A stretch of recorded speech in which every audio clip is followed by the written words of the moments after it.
আজকে আমরা একটা ভিভো হ্যান্ডসেটের ক্যামেরা এরর সমস্যার সমাধান করব।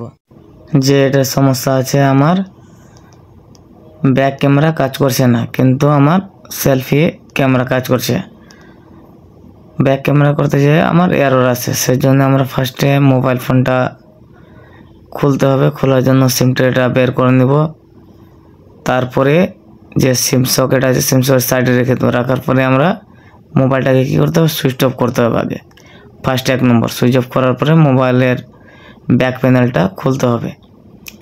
আর এই কাজটা আমার স্টুডেন্ট করছে, যে কোথা থেকে সমস্যা আছে বা কিভাবে আমরা যে ফাইন্ড করব, যে আমরা বুঝতে পারবো যে কোথা থেকে সমস্যা আছে বা কীভাবে লাইন আমরা ফাইন্ড করব।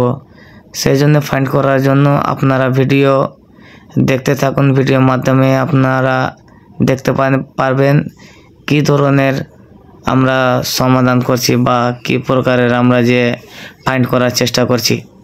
আপনারা অবশ্যই দেখতে পাবেন ভিডিওর মাধ্যমে, আপনারা দেখেন।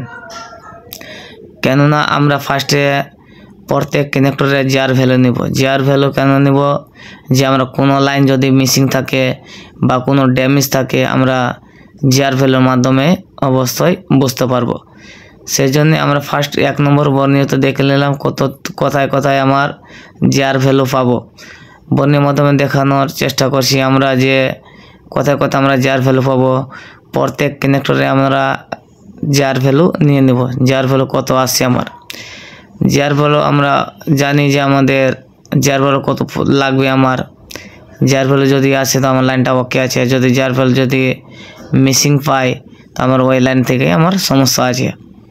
সেই জন্য আমরা প্রত্যেক লাইন একটা লাইন আমরা ট্রেস করব। কেন একটা লাইন যদি মিসিং হয়ে যায় তো আমার ওই লাইন থেকে যদি সমস্যা থাকে তো আমরা সমাধান করতে পারবো না। সেই জন্যে একটা লাইনও যেন মিসিং যেন না হয়, সেই জন্য প্রত্যেক লাইন সুন্দরভাবে আমাদেরকে একটা করে টাচ করে আমাদের কনফার্মভাবে আমাদেরকে ফোন ফাইন্ডিং করতে হবে। সেই জন্যে আমরা একটা করে যেন না কানেক্টর মানে ছুটে। কিন্তু বাই চান্স যদি ছুটে যায় সে কী হবে, আমার ওই লাইন থেকে সমস্যা আছে কিন্তু আমরা সমস্যার সমাধান না করতে পারবো না। সেই জন্যেই একটু দেরি হবে, কোনো সমস্যা নেই, কিন্তু ভালোভাবে ফাইন্ড করে আমরা রিপেয়ারিং করার চেষ্টা করব। আমরা ফাইন্ড করে দেখলাম যে আমার ভিআইও লাইনের একটা লাইন আমার শর্ট পাচ্ছি আমরা, মানে জিআর ভ্যালু কী পাচ্ছি, কম পাচ্ছি, মিনিমাম 100+ পাচ্ছি, মানে কি লিকেজ আমরা পাচ্ছি। ভিআইও 1.8 যে পাওয়ার আইসি দিবে, পাওয়ার আইসি লাইনটা আমরা মানে লিকেজ পাচ্ছি। সেই জন্য আমরা দেখলাম ফাইন্ড করে বর্ণিত দেখলাম কি যে ক্যাপাসিটার ইয়ার ভিতরে ঢুকেছে লাইনটা। সেই জন্য আমরা ফার্স্ট 1 নম্বর টিনটা খুলে নেব। খোলার পরে আমরা দেখব যে ক্যাপাসিটার শর্ট আছে কি পাওয়ার আইসি থেকে পাওয়ার লাইন শর্ট আছে। সেই জন্য ফার্স্টে আমরা খোলার জন্য পিপিডি চার সাইডে দিয়ে দিলাম, কেননা সহজে আমাদের টিন রিমুভ হয়ে যাবে। সেই জন্যে আমরা পিপিডি দিয়ে যেন আমাদের সাইডেরগুলো যেন আমাদের লেয়ারগুলো যেন ড্যামেজ যেন না হয়, সেই জন্য সুন্দরভাবে আমরা হিট দিয়ে তুলে নেব টিনগুলো তোলার জন্য। যেন বেশি তাড়াহুড়া করার দরকার নেই, কেননা একটুতে মিস্টেক হতে গেলে কী হবে, কম্পোনেন্টগুলো সব মিসিং হয়ে যাবে। সেজন্য সুন্দরভাবে আমরা তোলার চেষ্টা করব। একটু চাপ দিয়ে হালকা করে টাচ করব, অটোমেটিক টিনটা কী হয়ে যাবে, বেরিয়ে যাবে। সুন্দরভাবে বেরিয়ে গেছে। এবার আমরা সুন্দরভাবে ক্লিন করে দেবো। ক্লিন করার পরে আমরা অবশ্যই লাইনটা যে আমার লিকেজ মানে পাচ্ছিলাম, যে জিআর ভ্যালু আমার যতটুকু লাগবে অতটুকুই জিআর ভ্যালু আসছিল না। সেই জন্যে আমরা যে ক্যাপাসিটার ঢুকেছিলো, তারপরে পাওয়ার আইসিতে গেছিলো, ভিআইও 1.8 লাইনে আমি ড্যামেজ পেলাম। দেখতে পেয়েছি যে ক্যাপাসিটার আমার লিকেজ আছে, লিকেজ মানে জিআর ভ্যালু সেম আছে। তো কী করবো, আমরা ক্যাপাসিটারটা আগে ফার্স্ট 1 নম্বর তোলার পরে বাইরে আমরা ফের চেক করবো যে ক্যাপাসিটার আমার লিকেজ আছে কি পাওয়ার আইসির লাইনটা আমার ড্যামেজ আছে। কিন্তু আমরা মিটারের মাধ্যমে দেখছি আমার ক্যাপাসিটার লিকেজ আছে, মানে কি রিডিং আসছে। আর আমরা তো জানি অবশ্যই ক্যাপাসিটার যদি ভালো থাকতে কোনো প্রকারের আমাদের রিডিং মান দিবে না, কিন্তু আমার এখানে মান আসছে, তো মানে বুঝে নিলাম আমরা ক্যাপাসিটারই আমার ড্যামেজ ছিল, মানে লিকেজ হয়ে গেছিলো। সেই জন্য এবার আমরা চেক করব। চেক করার পর দেখছি আমাদের জিআর ভ্যালু প্রপার ঠিক হয়ে গেছে। সেই জন্য যে আমার সমস্যা ছিল, সমস্যারও সমাধান ইনশাল্লাহ হয়ে যাবে।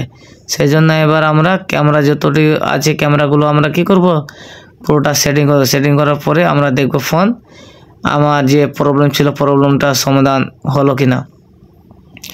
আমার স্টুডেন্ট যে সুন্দরভাবে যে ফাইন্ড করলো, সেই জন্য আপনাদের যদি শেখার ইচ্ছা থাকে আপনারা আসতে পারেন ছায়াবাণী সিনেমা হলের পাশে Dildar mobile and training centre. আপনাদের কোনো যদি কোয়েশ্চেন থাকে আমার স্ক্রিনে দেওয়া নম্বরে আপনারা কল করে আপনারা বিষয়গুলো জানতে পারেন। আমার ফোনে এখন 1 হয়ে গেছে। এবার ফোনে যে প্যাটার্ন আছে প্যাটার্ন লক দেওয়ার পরে খুলে দেবো। খোলার পর যে ক্যামেরা আমার আসছিল না, ক্যামেরার যে সমস্যার সমাধান হলো কিনা আমরা এবার ক্যামেরা ওপেন করে দেখব। আমরা এবার ক্যামেরা ওপেন করলাম। ওপেন করে এবার দেখো ফার্স্ট আমার ব্যাক ক্যামেরা কাজ করছিল না, কিন্তু এখন প্রপারভাবে কাজ করছে। এবার আমাদের সেলফি ক্যামেরা তো কাজ করছেই, ওটা তো কোনো সমস্যাই নেই। কিন্তু আমাদের এখন ব্যাক ক্যামেরা প্রবলেম ছিল, আমার ব্যাক ক্যামেরা প্রবলেম সমাধান হয়ে গেছে। সেই জন্য ছোটো ছোটো সমস্যায় অনেক বড় সমস্যা হয়ে দাঁড়ায়। সেই জন্য কীভাবে আমরা ফাইন্ড করলাম আপনারা ভিডিও